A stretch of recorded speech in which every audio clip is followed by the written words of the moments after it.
Hello everyone, and welcome back to Autonomia, the show where we bring ideas from the libertarian left to everyday people, and foster conversation on what we believe in hopes of proving that we all have far more in common than we are trained to believe. My name is Hayward, and I am your host. As always, our intro and outro music come from a song called A Bigger Cage is Still a Prison by System Failure. If you'd like to look up this song, the band spells System, C-I-S-T-E-M, for political reasons. There's nothing I want more than to sleep under the night sky, hear the animals as they go about their lives, feel the fire warm my body, feel the mud under my toes, but tonight this cell keeps me enclosed.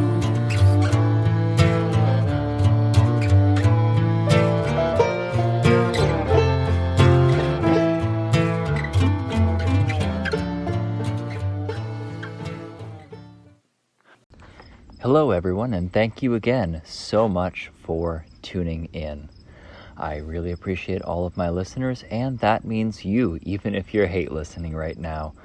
Much appreciated. Stick around, hopefully you'll have an okay time. This is going to be probably one of the more controversial episodes that I will release, and it will be controversial because it puts me in a little bit of hot water, not only with the right, which is, kind of normal being a leftist, but I think it'll also be received with mixed emotions on the left as well. So many people have argued over the years about what the role of patriotism is within any sort of left movement, be that of the libertarian or authoritarian variety of leftism. There's this sort of uncomfortable relationship with patriotism, especially within the American context. And I didn't grow up in a left perspective, so my views of patriotism are a little bit different than most of my folks on the left. So one of the reasons, and I do touch on this in my remarks, why a lot of people on the left are uncomfortable with patriotism, especially American patriotism, is because it often glosses over the ugliness involved in the American project. And I want to be careful not to do that. There's a tremendous amount of suffering, oppression, violence, hatred in our history that is often ignored, and when you bring it up, you are said to be some sort of a secret Marxist or something, simply by citing the fact that our history is more complex and nuanced than the system would like you to believe.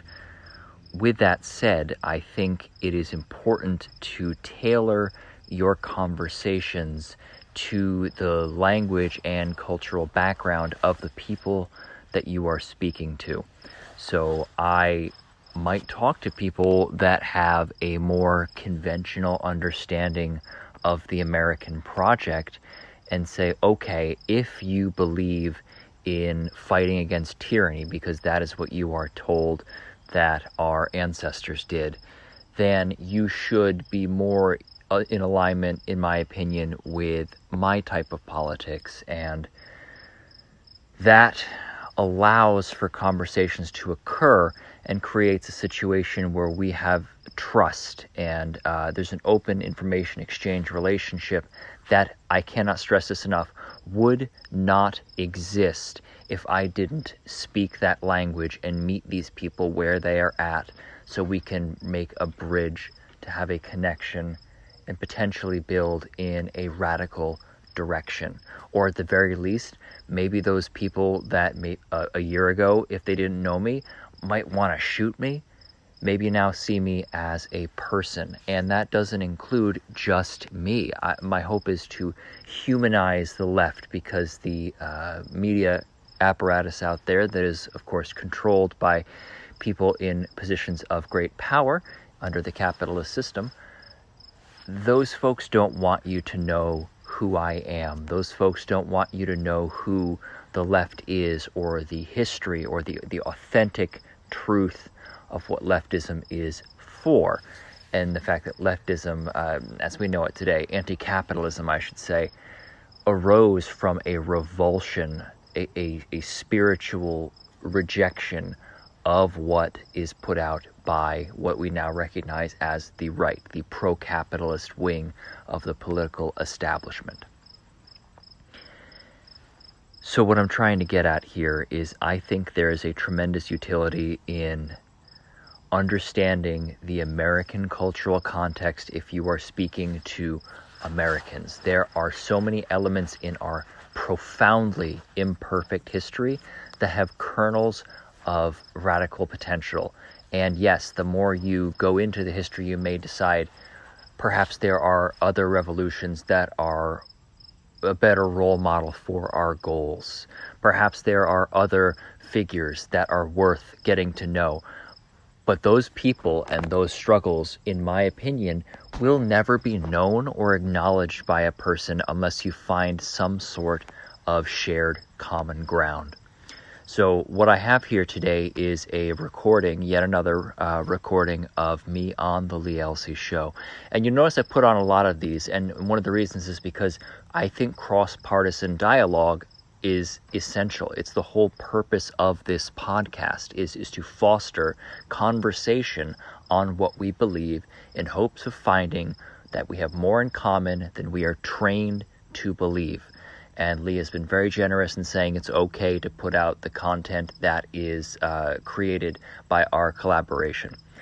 And so I've been trying to convince him to do something about patriotism from different perspectives for a while. And after about a year and a half, it finally happened. Just everything got together, and that show came out. So I was one of about 20 or so contributors to that show, and I wanted to bring a radically different perspective while also referencing the American history that I was taught as I was a young person, referencing those cultural touchstones that we share in hopes of building in a different direction.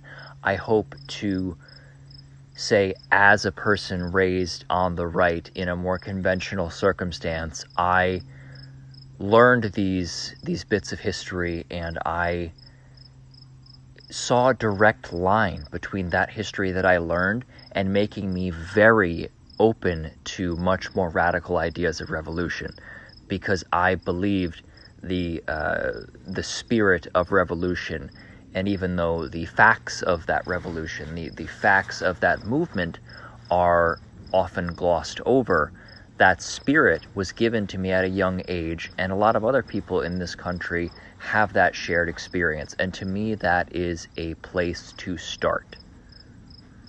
So, anyway, without further ado, I have this recording of my segment on the Lee Elci Patriot Show, which was released on July 4th, 2022. Now, this is a recording that I took on my phone of the interview, or I should say, of the monologue, because it's really not an interview. And the reason that I'm using my recording versus Lee's in this situation is because my phone, while I was speaking to Lee, took a much better recording than my phone going through the phone lines, going to Lee's computer, going to the SoundCloud. Usually by the time it gets uploaded on SoundCloud, the audio quality for my phone calls is pretty steeply reduced. So I wanted to get out in front of that. And so here is that recording.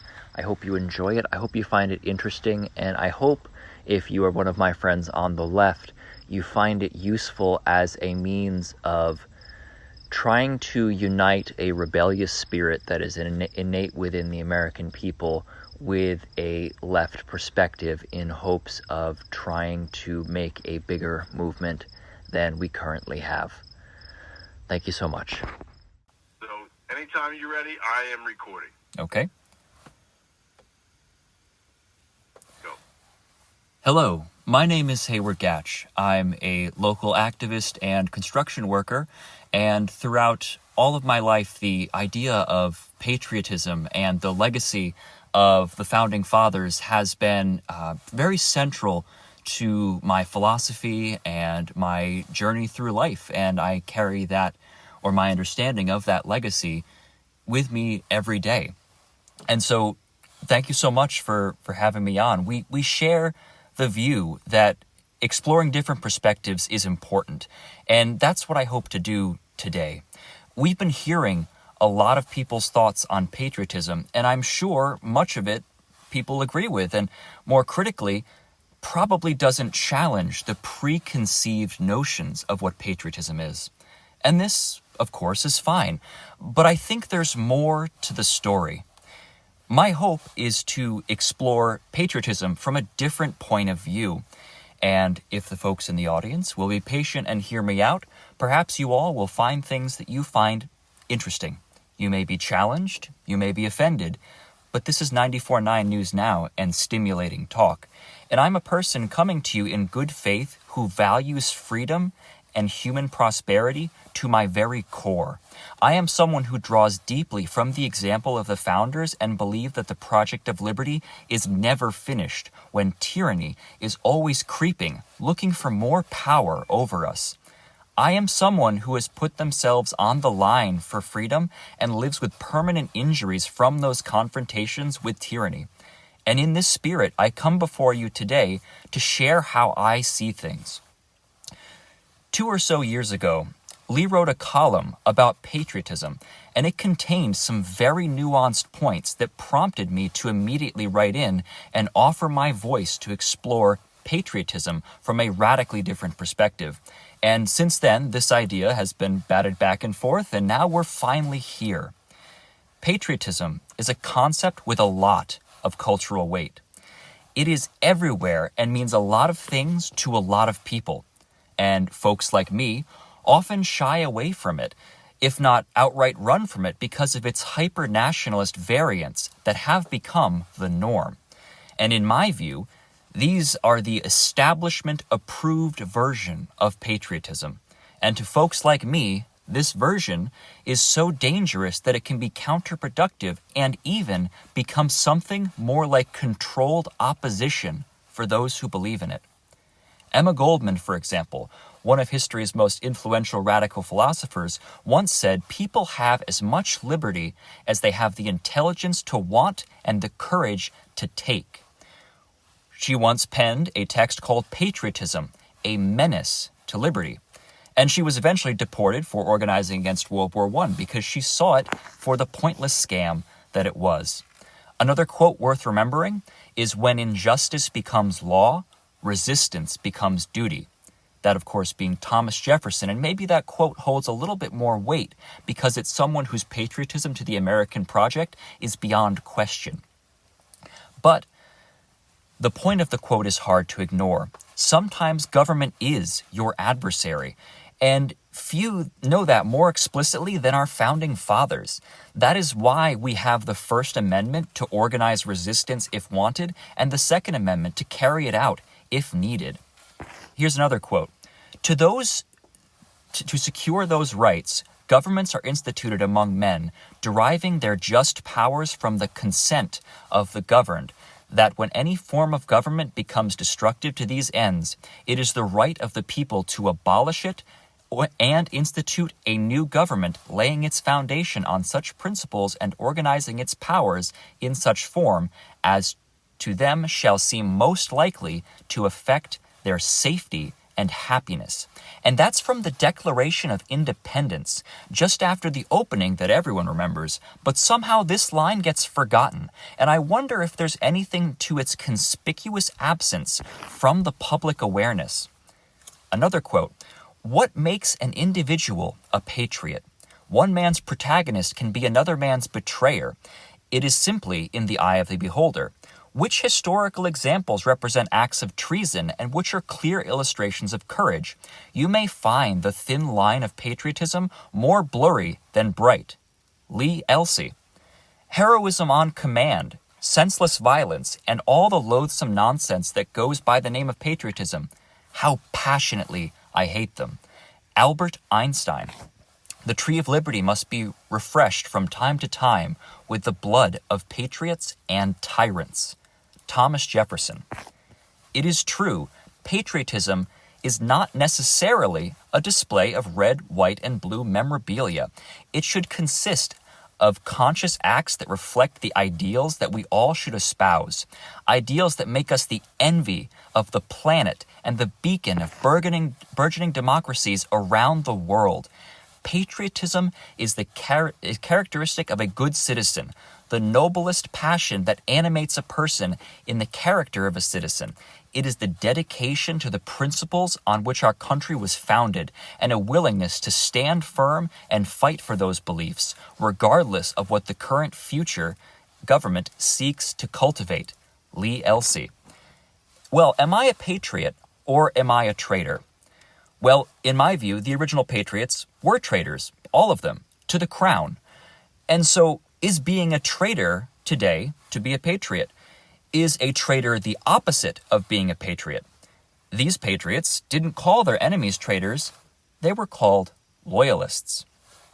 And this is the thrust of what I'm trying to get at here. I think framing the conversation as patriots versus traitors is a false one. I think the conversation is patriots versus loyalists. And I think it's difficult to carry on the rebellious spirit of our founders and also be a loyalist to the project that they created. Our founding documents repeatedly affirmed our rights and duty to fight the project that they created if it turned against us. And few at this point think that, to some degree, it hasn't. Think about all the people that define their patriotism as just flying the government's flag and singing sacred songs, but not much else.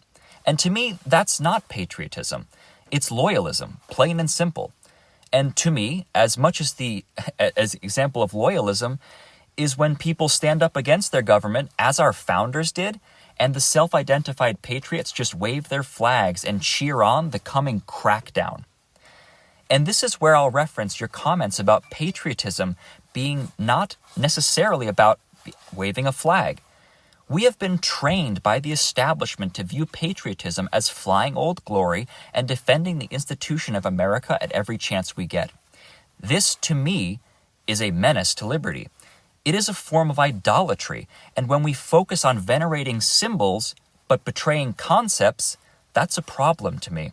It is so much more than flying a flag, and I hope I don't alienate the last few guests that may still be listening by saying I don't fly the American flag for the very same reason that the original patriots didn't fly the Union Jack.